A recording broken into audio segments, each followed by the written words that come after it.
In the year 2019,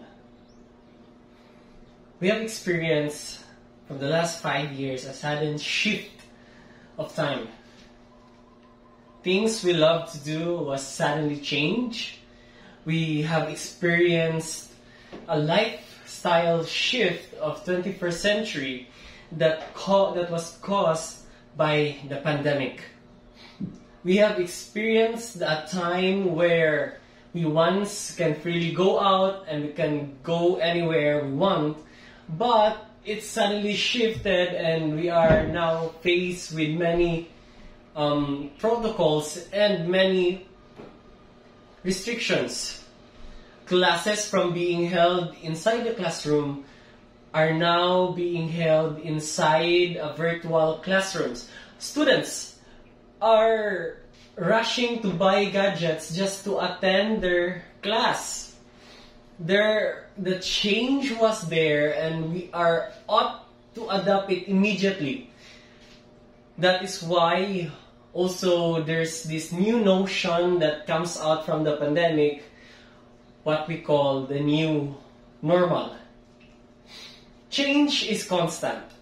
This was the belief of a Greek philosopher, Heraclitus. He believes that the natural world is always in a motion, and the change is the fundamental aspect of reality, especially in life. We have experienced a lot of changes in our lives. We have friends before that now it is not anymore our friends. That's change. We have changed in our body. We grew up from a toddler. Now we are in our adulthood stage. We also have changes in our preferences. Before, I prefer the ube flavor of an ice cream, but later on, as I grow up, I now prefer more on the Rocky Road flavor. And here I realize that change was part of life, and it would affect a person from inside and outside, whether in our being or in our action. Change sometimes is good, and yet also in the same time, the other side of the coin, it is dangerous. Many will change around you from being good to bad and from bad to good. Culture, for example, culture is now changing from time to time. The trend before is not anymore the trend now. I have experienced this when we tried to video a promo vid for our school, Ebenezer. We used the trend the trend before, but at the time when it was played in the national, it was not anymore the trend in the internet. So somehow I was boggled and I was fascinated in how quickly the trend changed. When we find ourselves in this situation, even as Christians, we are also affected by the changes around us. And sometimes we are confused to what is constant in what we believe. Where do we place ourselves in a culture that is constantly changing? In our belief, how do we respond to a culture that is rapidly changing time after time? Because of these changes, we are slowly drifting away. And I am sadly to say that sometimes in the Christian world, because of these changes, we tend to compromise and slowly drift away from our foundation and get carried by these changes.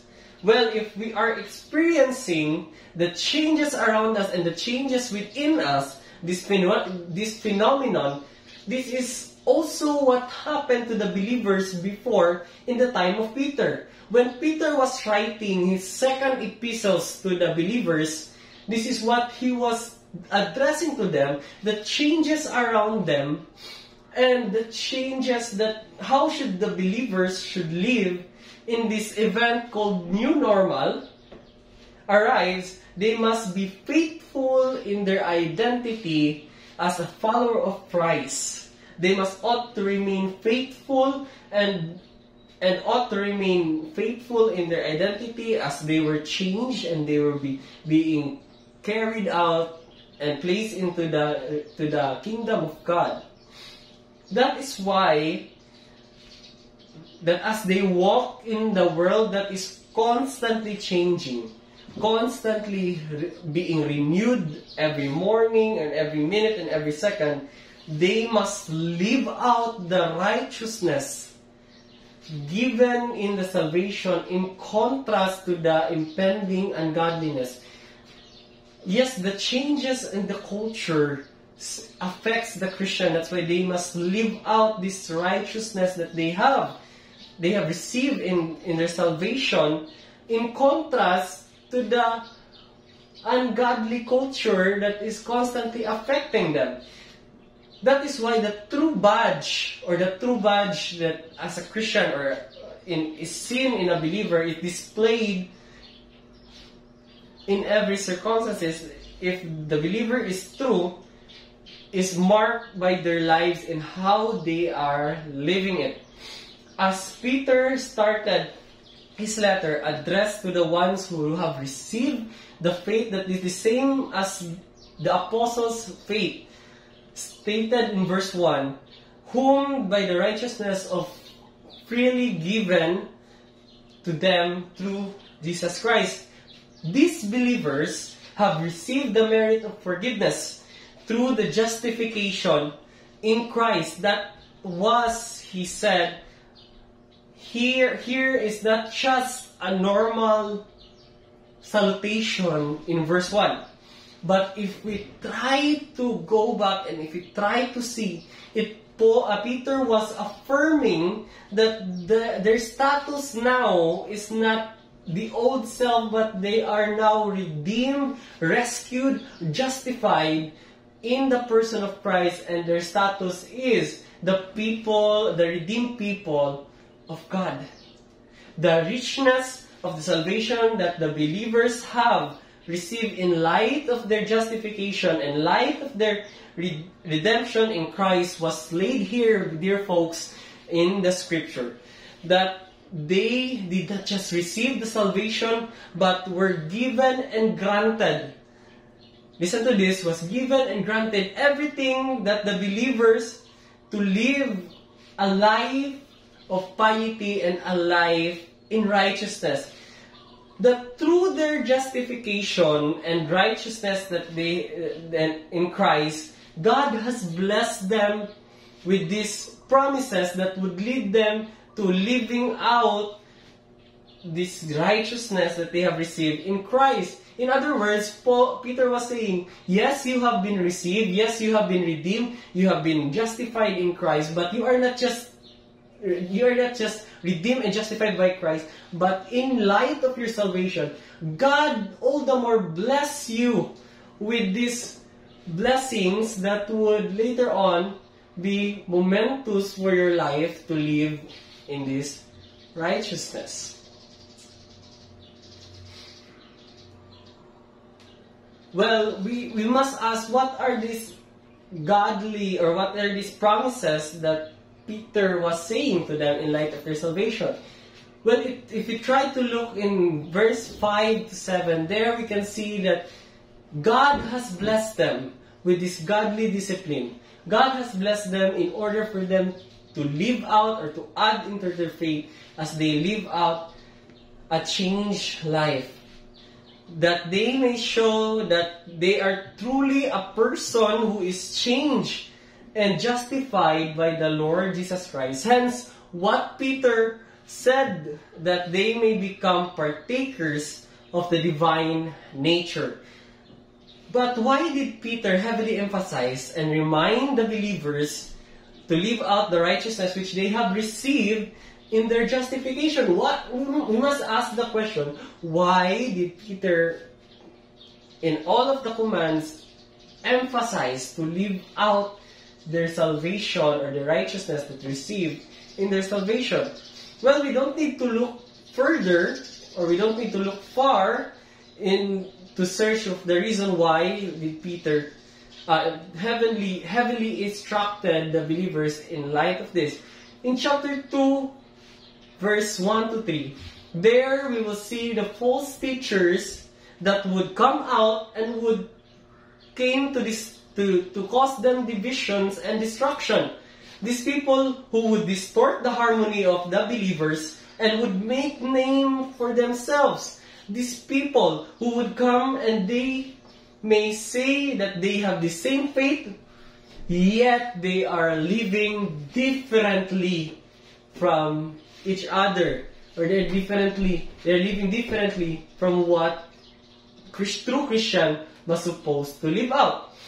False teachers would deny Christ just to affirm. They would deny that they have relationship with Christ just to affirm, or just to indulge in their sinful and unrighteous desires. They would exploit, they would try to lure out the souls that are not firmly rooted in Christ.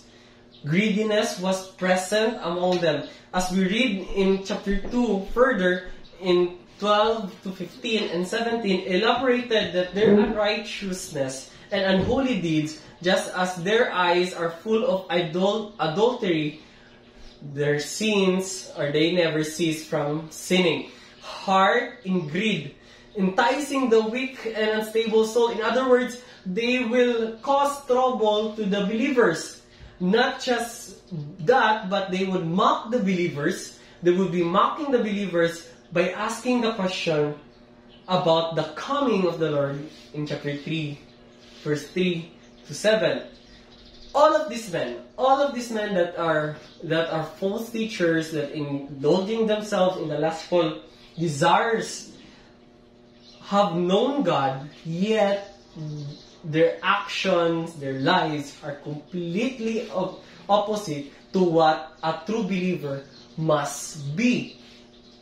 That's why believers, or that's why of all of these things, when Peter writes in 2:21, which is for me, that is the most scariest thing that Peter writes, that it is better for them not to know the way of righteousness. In other words, Peter was saying here that it is better for these men not to affirm themselves in Christ and in the salvation of Christ, for they are living oppositely for what they are professing. That is why the believers should continually live righteously in light of their salvation in Christ until the end of their lives. Others will be blessed through their lives. That the believers should live out the righteousness.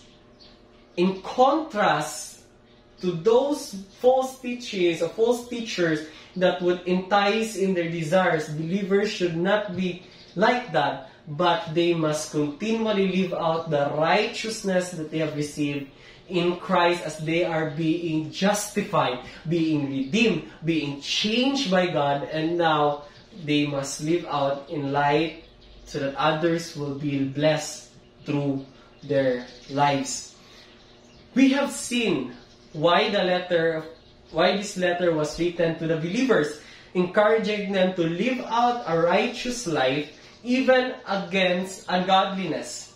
So the question is, how should the believers live out the righteousness given in their salvation in contrast to ungodliness? Yes, we have seen. Yes, we have known that this letter was written for them to continually living out the righteousness. But the question is how? How? Paano po natin i-live out yung righteousness na na-receive natin from our salvation in Christ. Well, let me give you 2 points or 2 commands that Peter wrote for the believers and for us to ponder for today's sermon. First, strive to live out godly discipline. How should the believers live out the righteousness? First, strive to live out godly discipline. God-given discipline. In verse 5 there, we can see that says, apply all diligent. Apply all diligent in your faith, supply these things. The most overlooked word here is the word diligent. This is the very important. This is the very word. This word is very important in this command that was given to the believers. Why is it very important? The Greek word for this, which we can dive more and we can see the richness when Peter wrote this. The Greek word for diligent here is translated simply in these very words. Having done your best. It means that as the believers will do the command, they must not just do it to complete it, but the highlight here was the manner of attitude. How should the believers do this, the command? But it must be in a manner of attitude that they display in doing the command, which is to be done in the very best of their abilities. Peter was not concerned of how they should complete the command, but he was concerned of how, in the manner in doing the command is. Let me give you a simple illustration. When I was still young, I was raised by my mother, and my mother was a teacher. One thing that I cannot forget, she taught me about my studies is just this phrase: just do your best. Just do your best. One day when I went home, I brought my report card, and there was my grade. Of course, my mindset before was getting a grade that was enough. If you ask me how enough is enough, just 75, 85. 75 is the lowest, 85 is the highest. So as I go back, I was so very excited. Why? Because in my mind, I also believe in what Duterte have said before, that 75 is what we need just to pass. O 75, sapat na. Pasado nga na. Well, I was one of the people who firmly believes in that ideology, so I handed my report card with a confident, with a smile in my face. Lo and behold, my mother, who is a teacher, was very disappointed to me. The natural reaction of Aaron Rabosa was to try to defend that 75 and 85 and 95 are in the same category of being pasado na siya. I tried to argue 75 gani me o ang 85 wa na kalahian, numbers ra na, pero natawa ang yahang mark, it is marked pass. One thing that struck me and one thing that she said to me was this: I was not concerned of your grade. I know na makaya ni mo kwaon ang 85, 95. But what am I concerned to you is that you need to develop this discipline, that giving your best to all of your abilities in your study. And I think that was Apostle Peter was telling to the believers that as they do the command, they must do it in their maximum effort to add this godly discipline. Peter gives the command to supply or add this godly discipline in their faith. What does he mean when he says that to supply this godly discipline? For what purpose? If we look at verse 3 to 4, he carefully expounds the benefit of the justification of the believers, that they are given these promises for them to live it out, to be partakers of the divine nature. That as the believers will live out the righteousness that they have received in Christ, that they must add this godly discipline, for these are given to them. In other words, he was saying that since you are justified and were given a gift to live a righteousness that you have received, you must live it out. You must live out this godly discipline, moral excellence, knowledge, self-control, perseverance, godliness, brotherly kindness, and love in a manner of giving maximum effort in displaying it to others, consciously, and giving your full attention in exemplifying this godly discipline. Why? For you to be partakers or partners of the righteousness that has been bestowed upon you.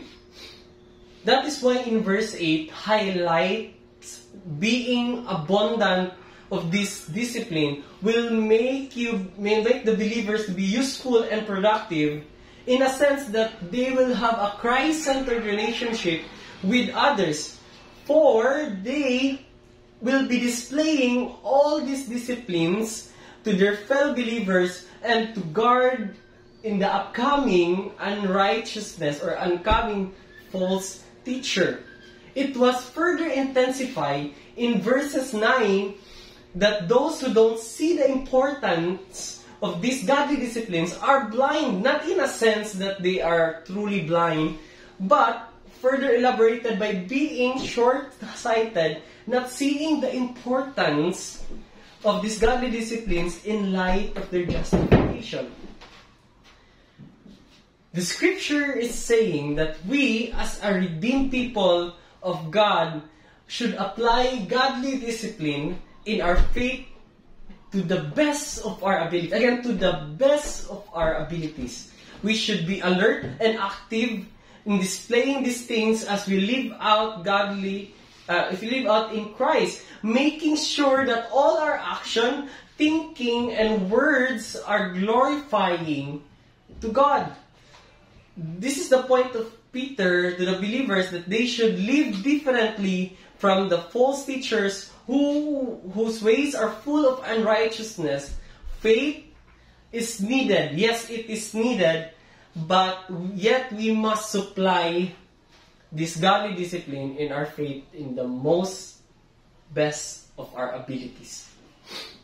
How should the believers live out the righteousness that is given in salvation? In contrast to ungodliness, first strive to live out God-given discipline. The next command is given to the believers in how should they live godly, the righteousness that is given in contrast to ungodliness is strive to live out God-transformed life. In verse 10, here we can find the command which is to be more diligent to make certain about his calling and choosing. Now, why did Peter give the command to the believers? Give this command to the believers. What was the purpose? Are their calling and choosing not sure? Well, I don't think so. For sure, for it was already been affirmed in verse 1 and in verse 12 that they are in faith and they are continually growing in faith, in righteousness. So, what was the purpose of it? This has to be connected with the previous command that is given to them. What was conveyed here refers to a lifestyle that they must live as a believer. Now, think of this illustration. Most of us have been asked with this question when we are young. Kanino ka nagmana?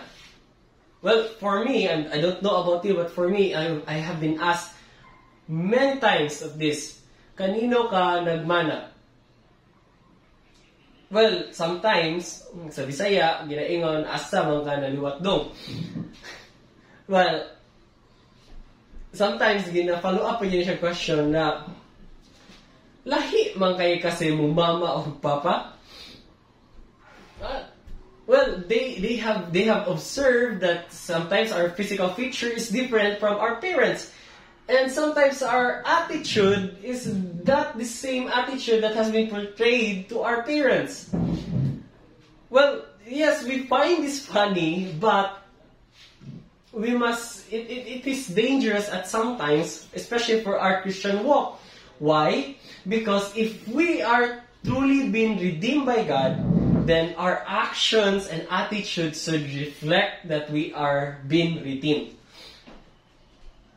And this is the point here in second command of Peter. A life that is renewed in the likeness of Christ, a life that is once marked by sin, but now it is delighting in the holiness of God, continually demonstrating and living out godly disciplines to the best of their abilities, which is the result of the holy life and complete devotion to righteousness. The reason why Paul wants the believers to live completely to those who are false teachers and false converts who have been delighted in righteous deeds and would cause them divisions, for they are being redeemed by Christ.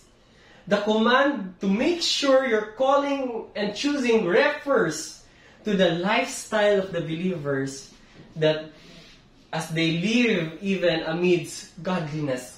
A life that must live and reflect to a life that is truly transformed by Christ. That when others see the life of the believers, they would see the saving grace of our Lord Jesus Christ. That is why the next phrase concerning you will never be stumbled, which is understood if the believers are faithfully exercising this godly discipline and faithfully living a life of change towards others, they will most likely desire lust and sin nevermore.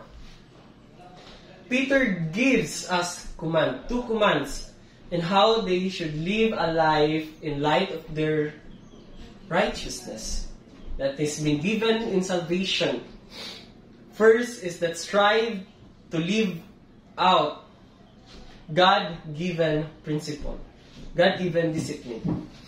Here, where he emphasized that supplying God's discipline at the best of their abilities, since it was given for them in order for them to be partners of the divine or the righteousness that they have received in Christ. Second is to live out God-transformed life. That since they have been saved, justified, and redeemed, and were given gifts of godly discipline, they ought to have a lifestyle that would transform life, that is fully transformed in Christ and would bless others. That is why if we have learned all this truth and revealed to us through the sacred scripture, we can summarize it all or encapsulate it all into this very simple principle. A changed heart as a mark of a changed life for a life-changing impact. Again, believers should have a changed heart as a mark of a changed life for a life-changing impact. We have seen a drastic change in the trends of 21st century. Many advancements were made within our technology. AIs are there present for us to help us. In economy, the progression of society is seen over the past years. We have seen the progression of culture wherein from the pandemic, we have reached what we call the new normal phase. Everything was changing. But here I can attest to you that many years have been passed. Also, the constant progression of how the world continually dive deeper into the abyss of ungodliness. We have seen a cultural shift in the West where they are confused to their identities, whether they will be called men or women. We have witnessed the acceptance of sin, which in the past years had been considered as a taboo or immoral. We have been living in a world that accepts sin as the new normal. Prostitution and sexual immorality are rampant in the society and it is no longer hidden. We have been seeing many posts on Facebook encouraging couples to have sex outside of marriage. I even saw a post of a so-called Christian friend of mine who affirms that gay Christians are true Christians because it highlighted the diverse love of God. But those Christians who doesn't accept homosexuality are not true Christians at all. It was the other way around. We may not have false teachings today, but yet we have been always been exposed. There's pride, there's stealing, gossip towards others, being disrespectful, a rebellious attitude, and many more, continually destroying the unity and harmony of us all.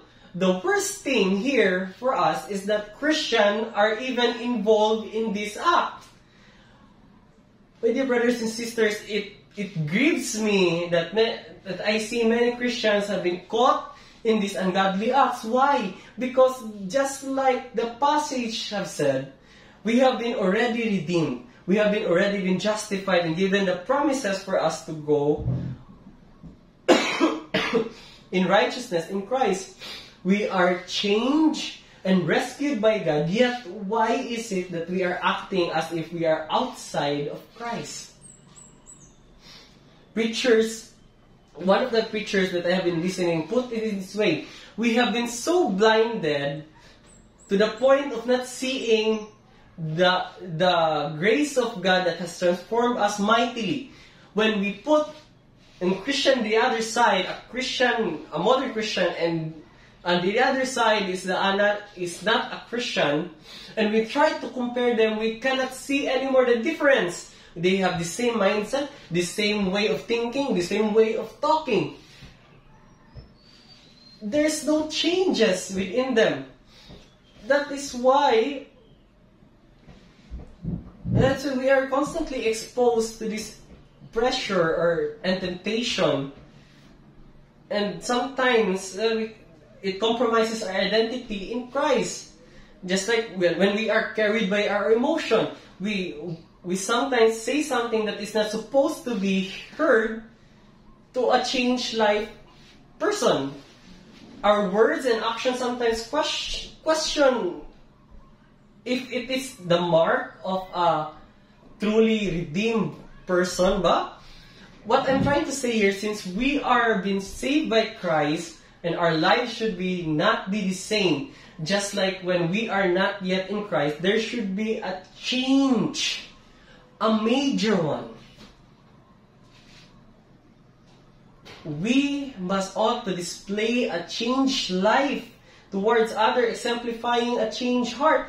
What does it mean? Your attitude, your character, your action, the way of thinking, your way of talking, and all the more your being should be aligned and patterned to Christ, to our faculty. If you are under pressure, or you are from work, or even a person around you, you must still able to control yourself and to display patience, godliness, kindness, love in your words and your action to your workmates. That the moment that you want to retaliate to the person who treated you unjustly, since you have been changed by Christ, you must display a life that is to those who have treated you unjustly will see Christ in you.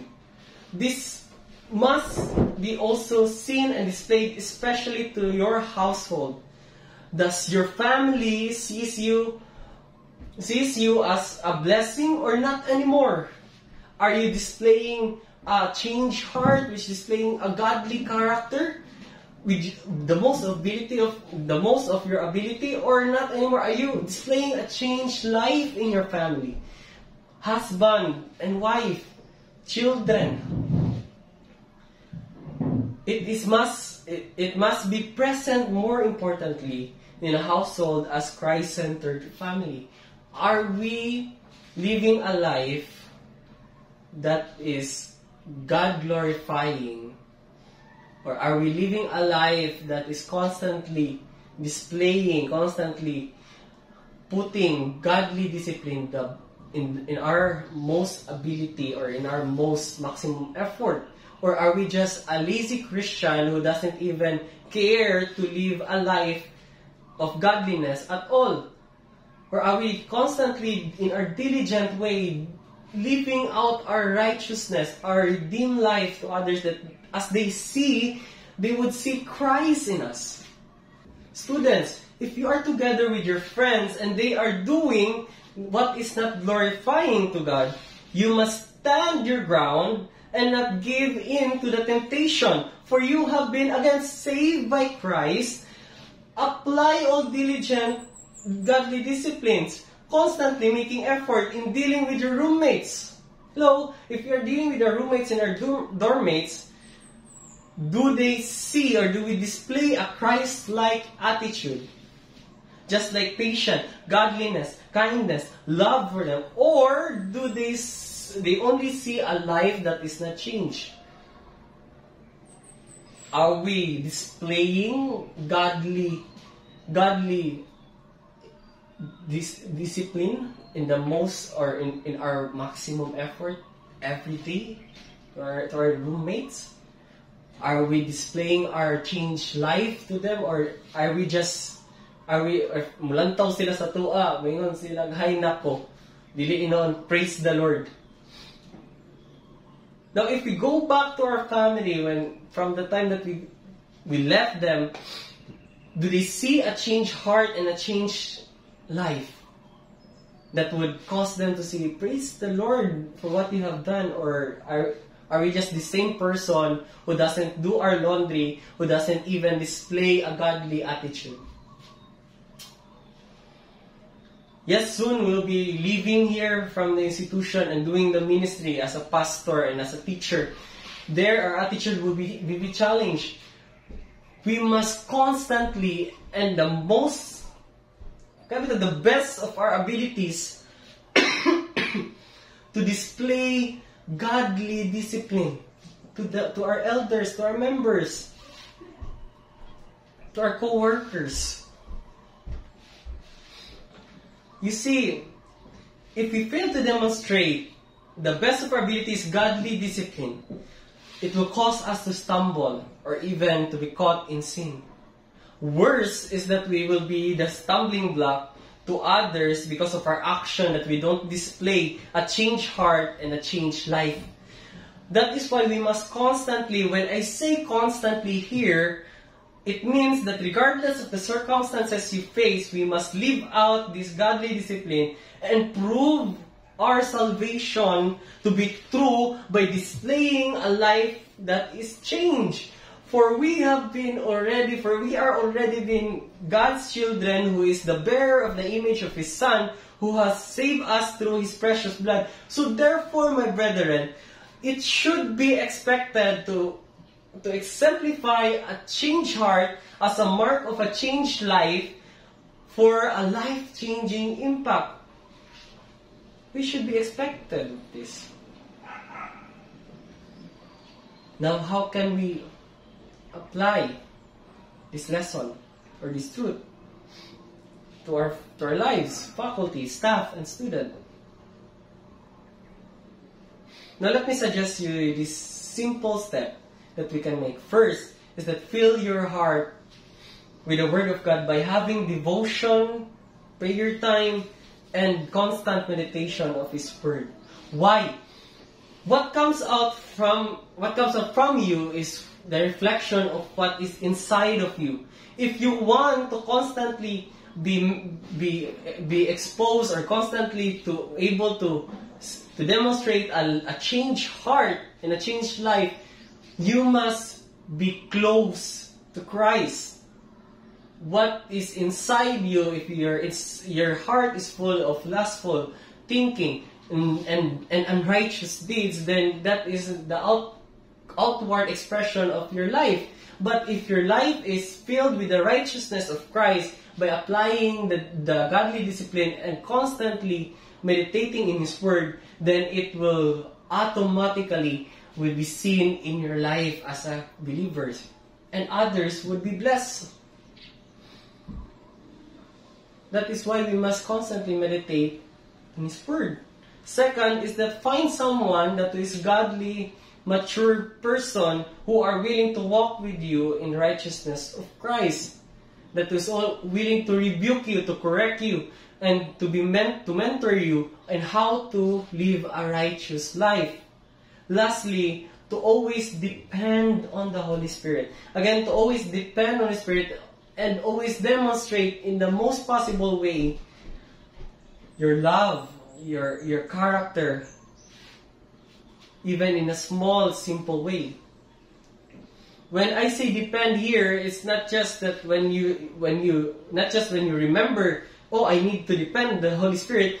No, but day to day you ask the Spirit, Lord, help me to continually demonstrate this godly character or this godly conduct as a mark of my changed life, so that I can impact others for your glory and for your honor.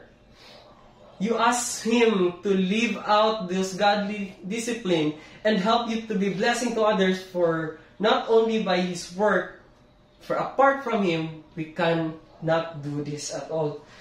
Beloved, we have been experienced the change of by the one who have rescued us, who is Christ Jesus, and redeemed us and sanctified us through His Holy Spirit.